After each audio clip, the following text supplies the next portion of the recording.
Have you ever felt completely drained, not from physical exhaustion or the demands of daily life, but from pouring your heart and soul into things that don't even acknowledge your effort?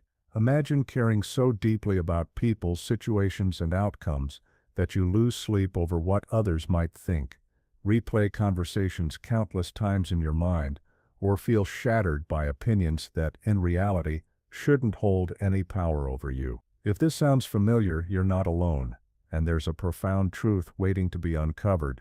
The truth is, peace isn't found in the relentless pursuit of control. It emerges in the quiet moments when you finally let go and embrace stillness. Most of us have normalized a kind of subtle chaos, overthinking every detail, overgiving until we're empty, and over-explaining ourselves to win approval.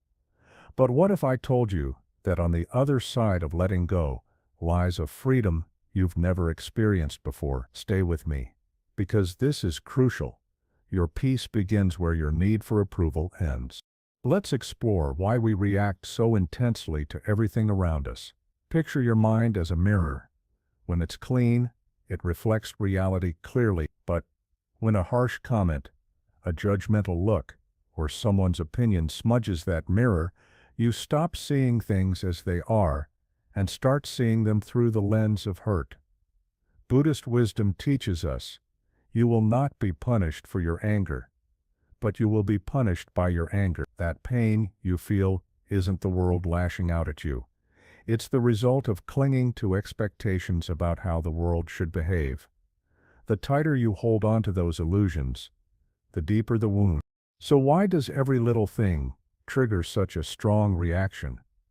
It's not because the world is cruel. It's because somewhere inside you believe the world should be kinder, quieter, and more fair. But that belief is a trap. When someone challenges your views, criticizes your choices, or misunderstands your intentions, your mind goes to war, not with them, but with yourself. You're defending your ego's desperate need to be right, to be accepted, to be safe. But here's the shift. What if you could pause? What if between the moment something happens and your response, you could simply observe? That 1 second, that breath, that moment of non-reaction is where peace begins. Mindfulness isn't about being passive, it's about wielding power. It's the choice to say, I see the fire, but I don't have to burn. In Buddhist practice, this pause is sacred. The mirror doesn't fight the fingerprint. It simply waits for clarity to return. Ask yourself, what belief am I defending right now? The need to be liked? The fear of being disrespected? The urge to always explain yourself? When you trace the roots of your reactions, you'll realize the storm isn't outside, it's within. So try this. The next time something triggers you, don't respond immediately. Just sit with the feeling. Let the emotion rise. Let it move. But don't grasp it. Don't become it. The less you care about being understood by everyone, the more you'll understand yourself. Detach. Not because you don't feel, but because you want to feel better. Stop bleeding for people who wouldn't hand you a bandage. Free your nervous system from carrying the weight of every careless comment. Remember this, not everything deserves your energy. Not every moment requires your presence. The less you react, the more you reflect. And the less you care about proving something to the world, the freer you are to build peace within yourself. At the end of the day, it's not about who said what. It's about whether your mirror stayed clean. You don't need to control the world. You just need to master the moment between trigger and reaction. That's where your freedom lives. 2. The invisible traps that control you. You think you're free, but look closer.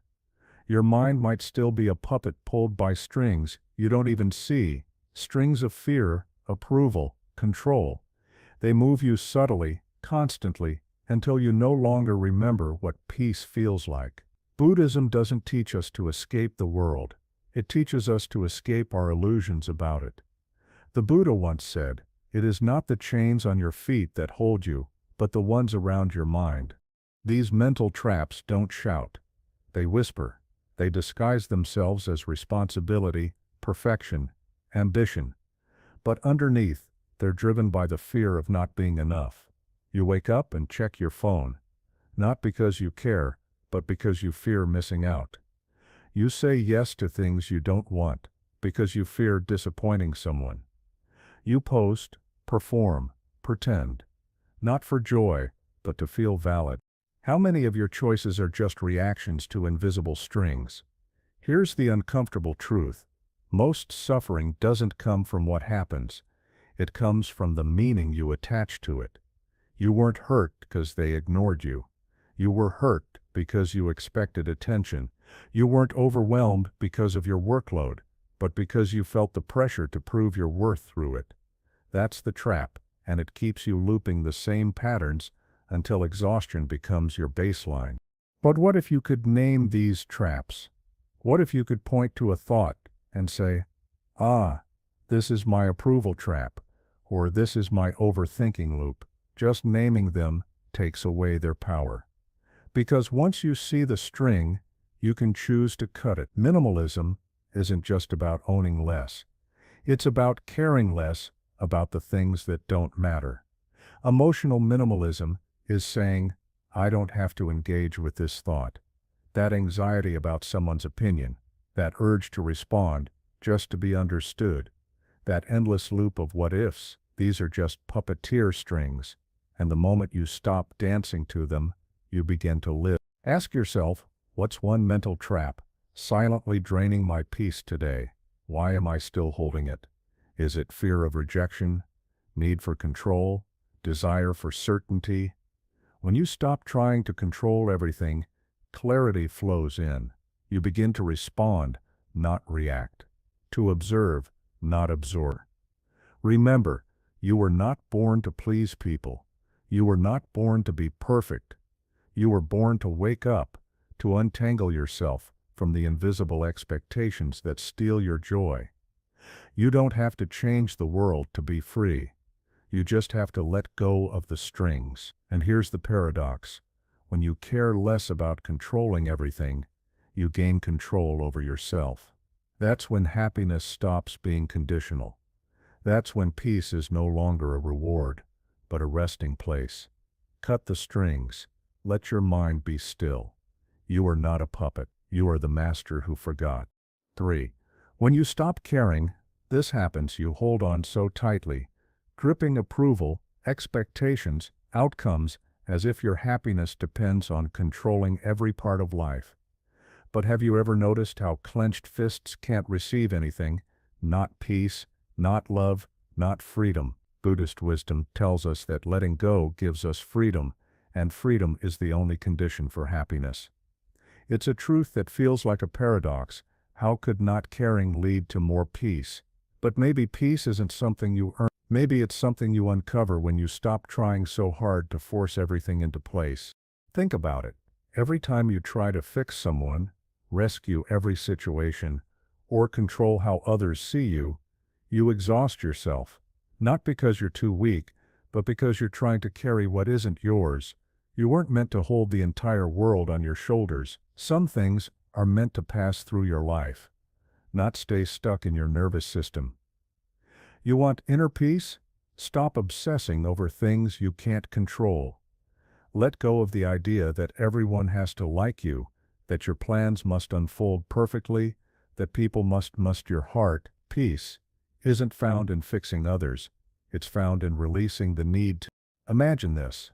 Your mind is like a hand clenched into a fist. Now slowly open it.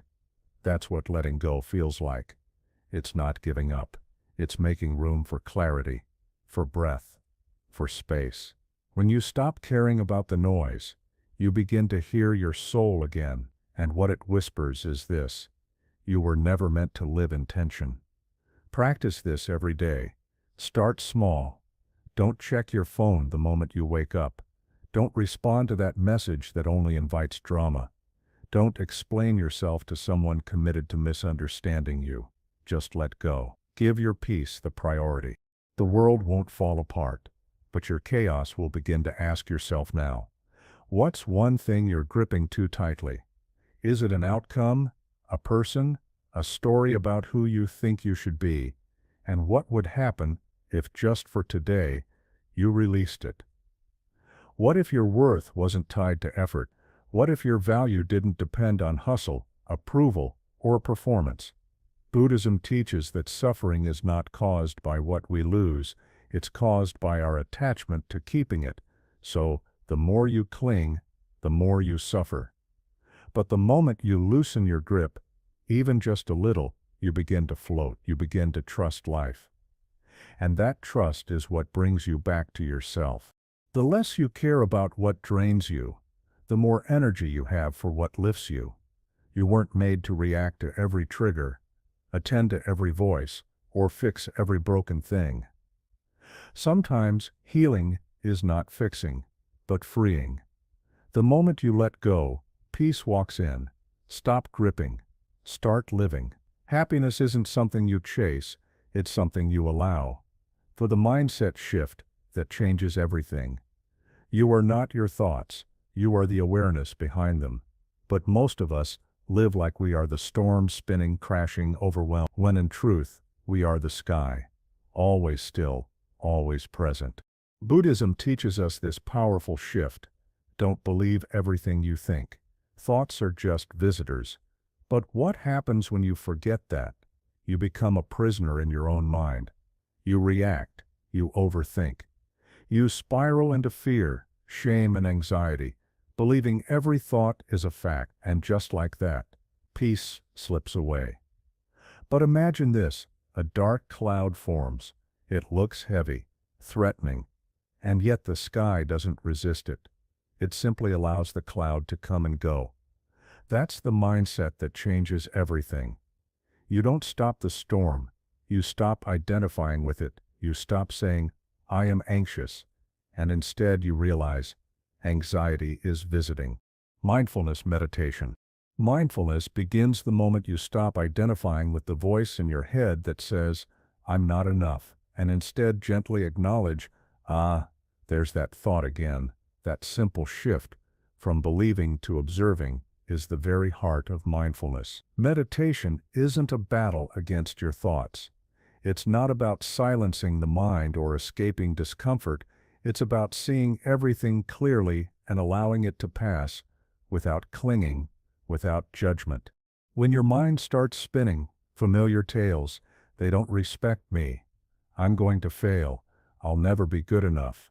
Your only task is this: don't engage, don't argue, don't spiral, just notice, label the moment, let it go. Say softly to yourself, this is just my mind doing what minds do. The moment you stop feeding those thoughts your attention, their power begins to fade. Here's a quiet truth: most of what we fear never happens. Most of what we obsess over is just mental noise. So why carry every passing thought like it's your personal responsibility to solve? What if your thoughts only had power if you decided to give it to them? Would you still carry them so tightly? Thoughts will arise, emotions will stir, but they are not you. You are the one who notices the silent witness behind the scenes. The more you return to that space, the less the chaos around you defines you. That's where peace begins. Not when life becomes still, but when you do. Next time you feel overwhelmed, pause, inhale, exhale. Watch your thoughts like clouds drifting through the sky. No chasing, no judging, no resisting, just observing. With time and practice, you'll realize the sky never fears the storm. It doesn't argue with it. It simply holds space and allows it to pass. If you long for clarity, create space. If you seek peace, stop trying to fix every thought. Let them float by. This is the power of detachment, not indifference, but wise discernment. It's about choosing to care deeply, only about what truly matters. Slowly, this becomes your strength. You stop drowning in emotional waves because you remember you are not the wave. You were never the storm. You are the sky. You don't have to silence every thought. You only have to remember who you are beyond them, and who you are is vast, still, and whole. Do less, but do it better. You're not exhausted because you're doing too much. You're exhausted because you're doing too many things that don't matter. Your energy isn't being spent, it's being scattered. To-do lists grow longer. Conversations drain instead of energize, and the soul feels neglected amidst the noise. Buddhism doesn't glorify hustle culture. It honors presence. As the Buddha once said, better than 1,000 hollow words is one word that brings peace. The same holds true for our actions. One meaningful step forward is more impactful than 100 hurried ones going nowhere. Picture your mind as a bow. Every responsibility, every worry, every obligation pulls that string tighter. But if you're firing arrows in every direction, how many actually hit the mark? Focus isn't about doing everything, it's about doing the right things with full intention. When you stop trying to multitask your way through life, you finally start living it. Distraction doesn't just steal your productivity, it steals your presence, it fractures your peace. You can't fully engage with this moment while worrying about 5 others, and if your attention is divided, so is your soul. So, here's your invitation to real clarity. What are your essential 3? What are the 3 things today, emotionally, spiritually, practically, that truly matter? Not 10, not even 5, just 3. Let the rest, because not everything is worthy of your energy. Not every task is important. Some things are just noise, demanding attention without deserving it. And every time you say yes to those distractions, you're saying no to your well-being. Real success isn't about doing more, it's about doing less, with more meaning. Mastery isn't about conquering your calendar, it's about showing up, fully and consciously, for what actually counts. Imagine waking up tomorrow with this quiet commitment. Only focus on what nourishes your peace, your purpose, or your soul. Everything else, release it. That email that can wait, let it wait. That unnecessary meeting, decline it. That person whose drama drains your spirit, step away with compassion. Life doesn't ask you to carry everything, it asks you to carry what's yours, mindfully, purposefully, and lightly. The power of doing less isn't laziness, it's discipline. The discipline to choose what deserves your life force, and when you do that, something miraculous happens. The fog begins to clear. Your mind slows down, your purpose sharpens, you stop moving in circles and begin walking a path.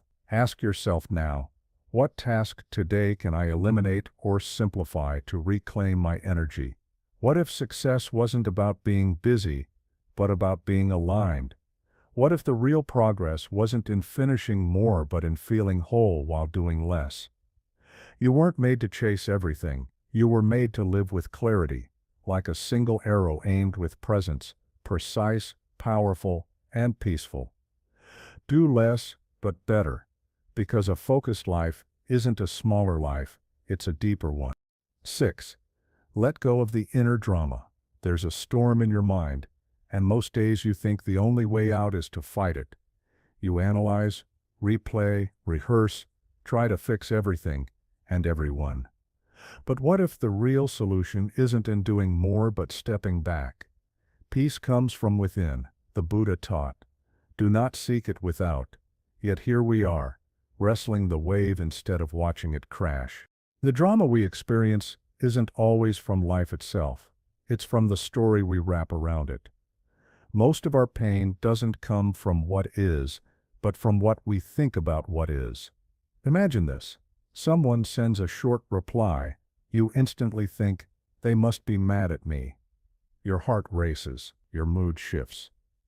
But was there actually a problem, or did you just create a movie in your mind and cast yourself as the villain, the victim, or the fixer?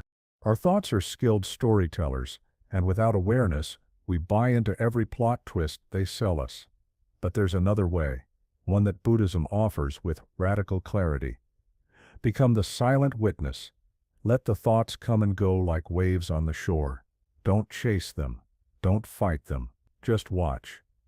You don't have to respond to every thought. You don't have to solve every feeling. Practice this instead. Stillness in the middle of inner chaos. Try asking, Is this real, or is this just a story I'm feeding?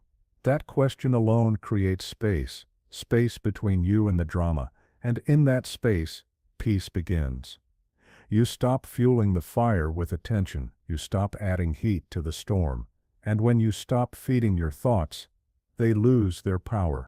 The next time something upsets you, don't react, don't spiral, just pause.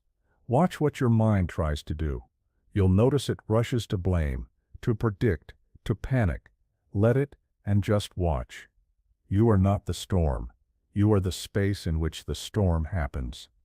The more you practice this distance, the more you realize the drama was never about the world, it was about your attachment to how the world should be. Peace isn't a reward for fixing life. It's the result of no longer needing life to be perfect. It's what happens when you stop grabbing every thought and start observing. When you stop turning discomfort into identity.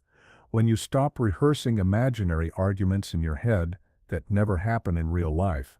What if you made it your practice today to let go of one mental movie, just one? The one playing loudest. The one creating the most noise. Let it run, but don't participate. Don't narrate it. Just let it fade, because sometimes the strongest thing you can do is not react. The storm inside you will pass, but only if you stop standing in the rain. 7. Stay open. Pain knocks, and the instinct is to close, to fold in on yourself, to brace and protect. But here's the paradox. Healing doesn't happen when you close. It happens when you stay open. The heart, like a flower, doesn't bloom by avoiding the rain. It blossoms through it. In Buddhism, the truth is simple but hard to live. You only lose what you cling to. And clinging often looks like shutting down, holding back, or pretending you're unaffected. But pain is not the enemy. Resistance. Think about the last time you were hurt emotionally or spiritually. Did you contract? Did you shut the world out to survive it? That's natural. But it's also where most suffering begins, in the close. What if the true strength isn't found in putting on armor, but in staying emotionally naked, even when it stings? This doesn't mean becoming passive or letting people walk all over you. It means softening where life has hardened you, remaining open in the exact place where you were taught to flinch. When you feel that tightening in your chest, pause. Don't run. Don't numb it. Just notice, where am I closing right now? Is it fear, anger, avoidance? What am I protecting? Then breathe. Breathe into that space. Let it unfold. It's not weakness to feel. It's wisdom. It's not foolish to trust again. It's freeing. Staying open is not about allowing pain in. It's about not letting it trap you. We think shutting down keeps us safe, but it doesn't. It only cages us in stories, in assumptions, in repetitive patterns. True safety is found in presence, and presence requires openness. When you keep your heart open, you're not inviting more pain. You're allowing space for it to pass through without getting stuck. You stop internalizing every wound. You stop turning discomfort into identity. You start flowing instead of freezing. This practice is subtle, but life-changing. When you feel offended, soften. When someone doesn't meet your expectations, stay open. When life disappoints, breathe. That's where your power is. Not in controlling what happens, but in choosing not to shut down because of it. That's real emotional resilience. Let yourself feel what you feel, without becoming it, without collapsing under it. Because every time you stay open, even a little, you train your nervous system to handle life without fear. You tell your inner world, I am safe enough to stay soft. That's not weakness. That's invincibility. Not against the world, but against your own resistance. So ask yourself now, where am I closed? What part of me am I guarding too tightly? And what would happen if just for a moment I let it open? The heart that stays open cannot be broken, it only expands. 8. Cut the rope of expectations. You wake up expecting kindness, a message, a gesture, a recognition. but it doesn't come. And just like that, the mood shifts. Not because life is cruel, but because you were holding a silent rope, an expectation. Expectations are like invisible threads we wrap around people, events, and even ourselves.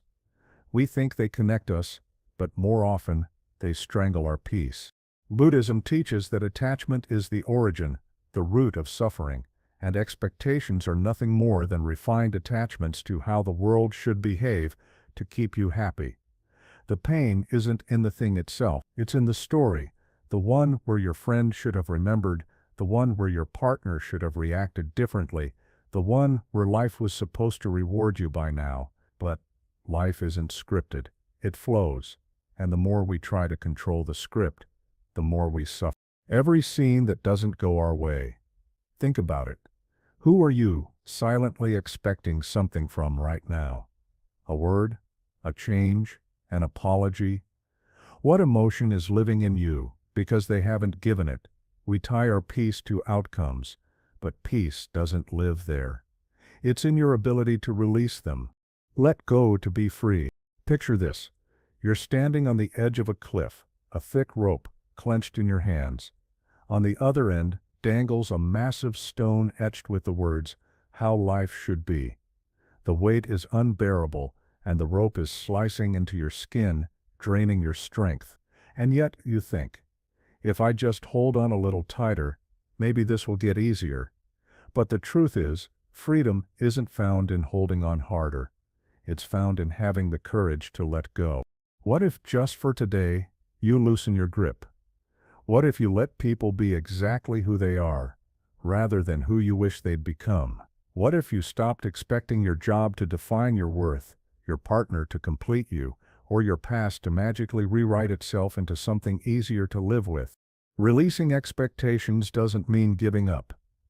It means giving in, to the present, to reality, to what is.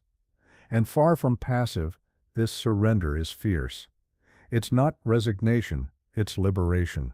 Start small. The next time you feel irritation rise or disappointment tighten your chest, pause and ask yourself, what rope am I holding right now? And is it time to let it go? Breathe, release, not because they've earned your forgiveness or the situation is fair, but because you deserve peace. Every time you relinquish the illusion of control, you move one step closer to serenity. And here's the quiet truth most people never say out loud.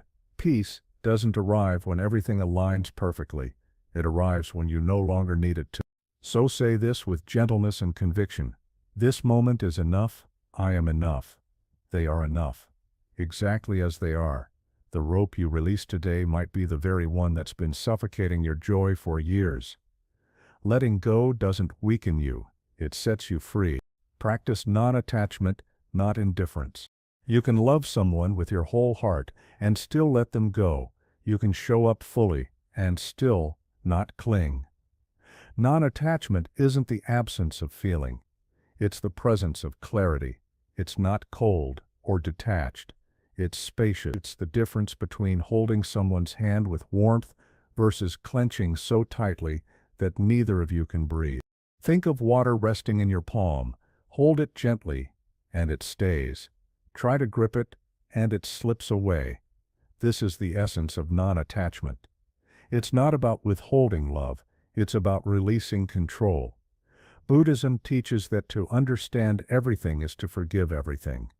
And with that understanding comes the softening, the loosening of the grip.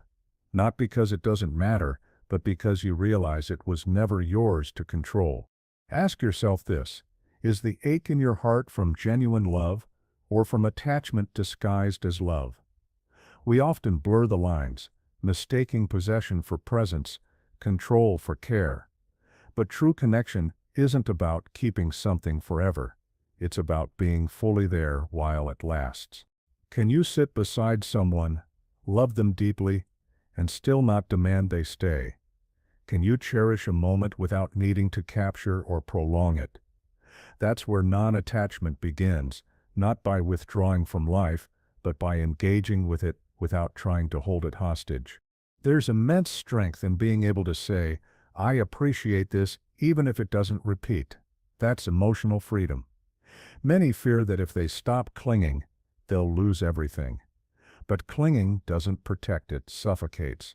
Non-attachment whispers, I can be fully here, and if it ends, I can still be whole.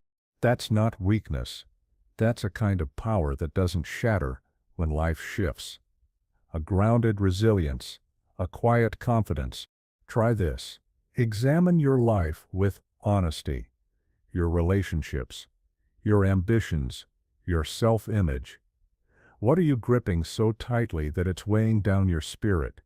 Is it a title you no longer need, a relationship you've outgrown, a version of yourself that doesn't fit anymore? Can you honor it, love it, and still let it float away when the time comes? That's spiritual maturity, not detaching from life, but showing up with open hands and an open heart.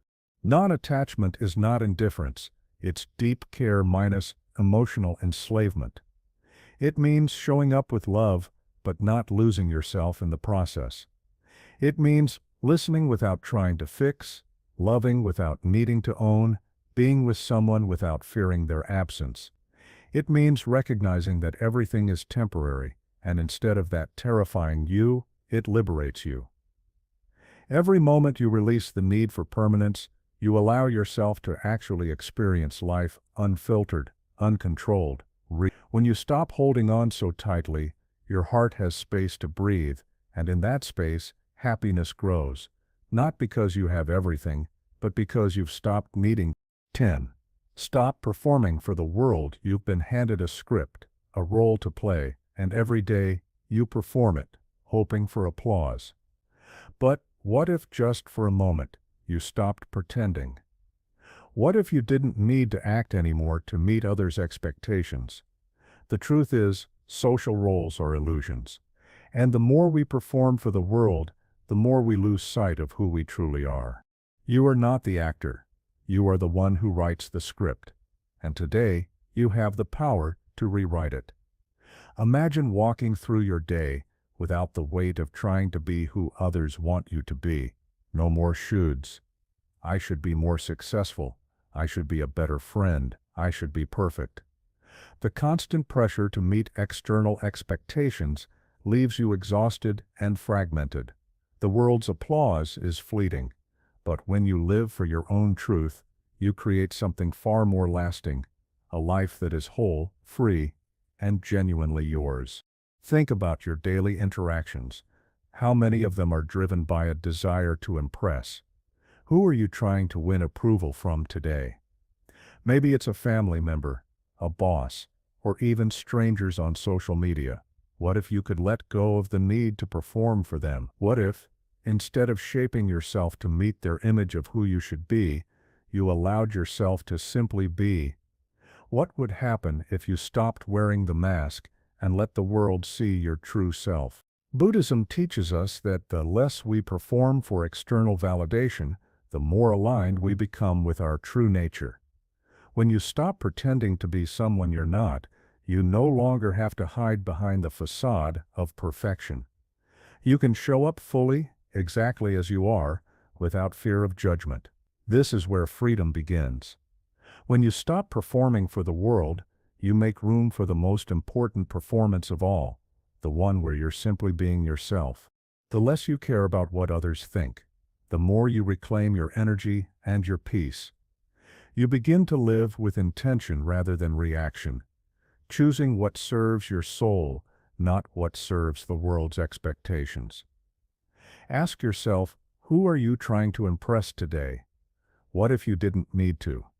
What if instead of focusing on how you're perceived, you focused on how you perceive yourself? The answer will set you free. When you live for truth, not applause, you will no longer be a puppet to external expectations. Instead, you will be the author of your own life, choosing each moment, each action, each word with purpose and authenticity.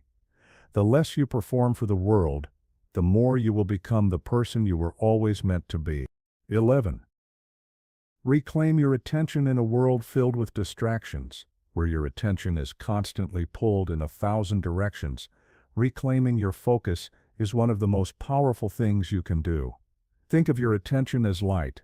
Whatever you shine it on, it grows. If you focus on negativity, worry, or other people's expectations, that's what you cultivate in your life.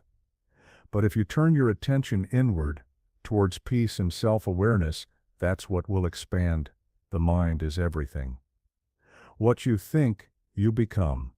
So what are you feeding your mind today? Is it peace or poison? The world has become louder, more demanding, and harder to tune out. Notifications ping. Opinions clash. It feels like the noise never stops. But amidst the chaos, there's a quiet place inside you, a place where clarity and calm reside. The trick is learning how to return to that space, moment by moment, without letting external distractions pull you away.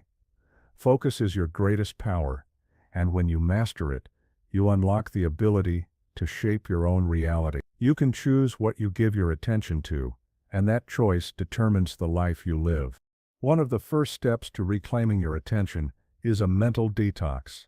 Unfollow, unsubscribe, unhook from the things that drain your energy. It's not just about clearing out your social media feed, it's about clearing your mind of everything that doesn't serve your peace. The constant barrage of information, opinions, and expectations can overwhelm you, making it hard to hear your own thoughts.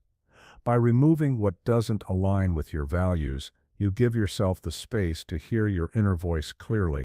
Reclaiming your attention isn't a one-time fix, it's a practice. Just like a muscle that gets stronger with repetition, your awareness can grow stronger the more you train it. Every moment is a chance to return to now, to redirect your focus from distractions back to your present experience. It's not about striving for perfection, it's about noticing when your mind has wandered and gently guiding it back. The more you practice this, the easier it becomes. Over time, you'll find that your thoughts no longer control you.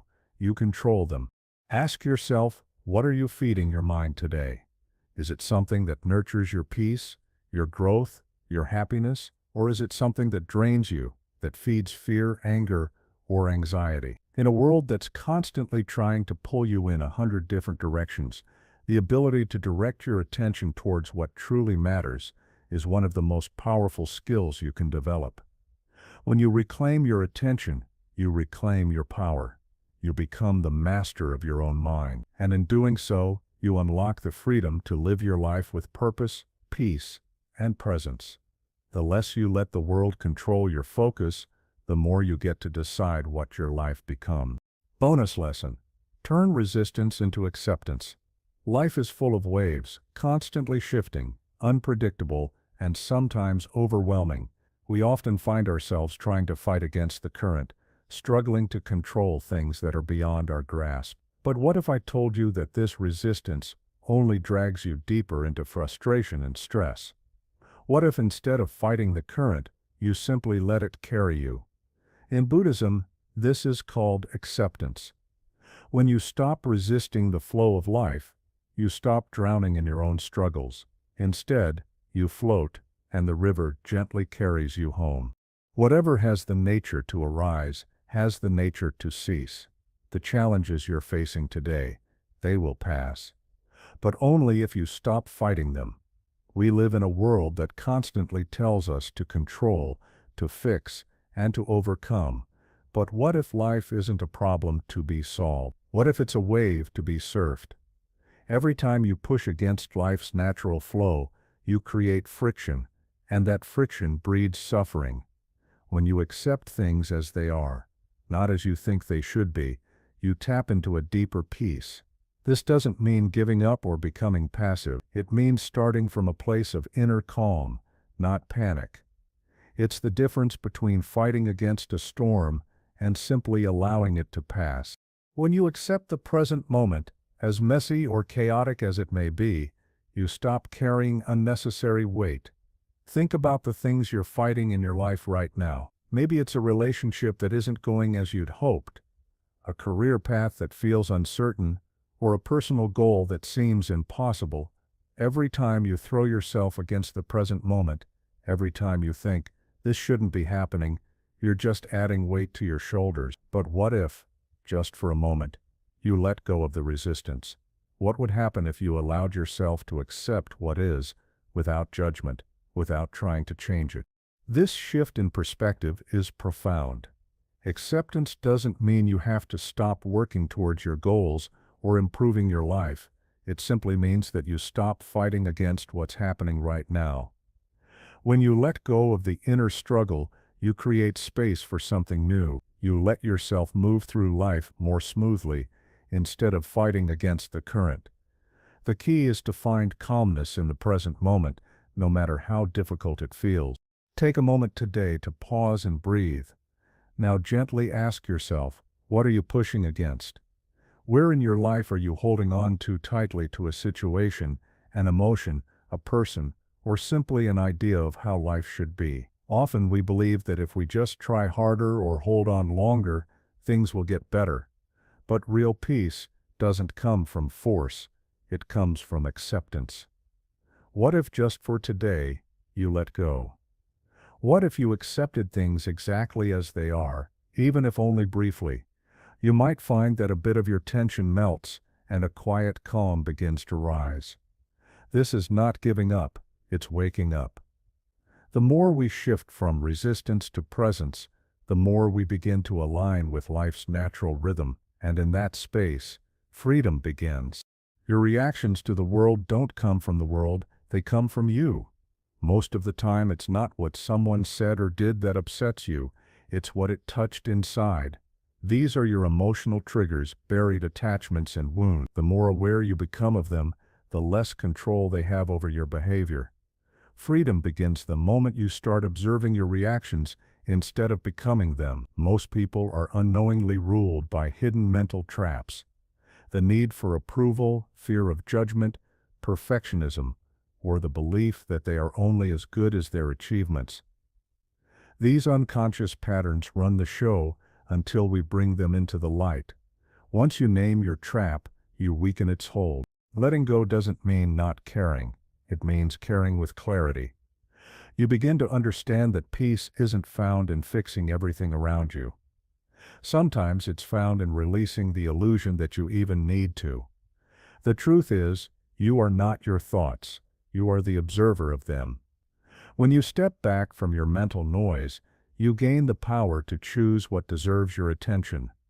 This simple shift from being the storm to watching it can transform how you live, love, and lead. Imagine a life where you no longer drown in every thought or emotion. Instead, you simply let them pass, like clouds across the sky. In a world that praises hustle and multitasking, doing less but doing it well is a radical act of power. You're not tired because you're doing too much. You're tired because you're doing too much of what doesn't matter, spreading yourself thin across tasks, conversations, and expectations steals not just your energy, but your presence. When you choose to focus on fewer things with more depth and clarity, life begins to feel meaningful again. Ask yourself, what are the 3 things that truly matter to you today? Emotionally, spiritually, practically. Let the rest go. Not everything is worthy of your energy. Much of your suffering isn't caused by the world, but by the stories you tell yourself about it. Your mind spins dramas, predicts failures, replays regrets, but none of it is real unless you believe it. Peace comes when you stop feeding those stories. Watch your mind. Don't become its chaos. Stay open, especially when it hurts. Pain can either harden you or soften you. It's your choice. Emotional openness isn't weakness, it's courage, it's strength, it's healing. Now consider this. What expectations are you gripping so tightly they've started to hurt you?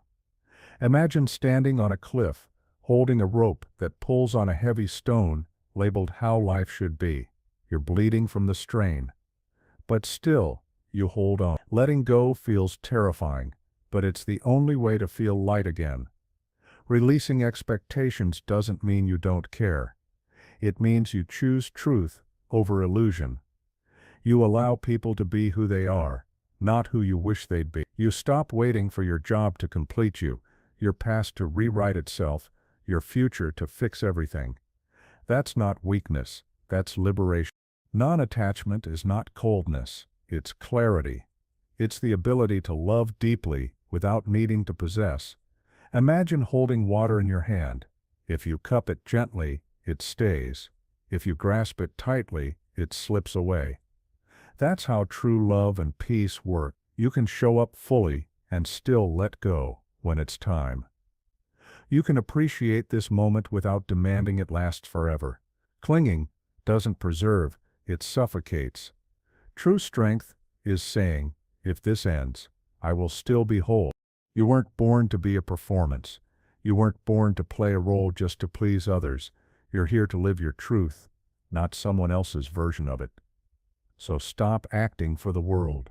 Peel off the mask. Return to yourself and protect your attention like the sacred power it is. Every time you give it away to distractions, drama, and noise, you're letting life pass by in fragments. Where your attention goes, your life flows. Choose it wisely. Lastly, know this: resisting life only creates more pain. But acceptance, true, wise, open-hearted acceptance, is the beginning of strength. You don't have to agree with everything. You don't have to love every part of your story. But when you stop fighting reality, you stop suffering twice. That's how peace quietly arrives. Not with fanfare, but with awareness. Most of us are stuck in mental cages, reacting, overthinking, seeking approval, exhausting ourselves, chasing things that don't feed our souls. But there's a quieter way, a softer path, one that doesn't require you to control everything, but simply to master yourself. When you begin to care less about what doesn't matter, you begin to truly live, not just exist, not just survive. You breathe deeper, you speak slower, you move differently, and life starts loosening its grip. The pressure to prove fades. The weight of comparison falls away. You no longer dance to the world's noise. You start hearing your own rhythm. Zen wisdom says, when you let go of who you think you're supposed to be, you become who you truly are. Taking control of your life doesn't mean tightening your grip. It means changing the lens through which you see. You don't have to fix the whole world.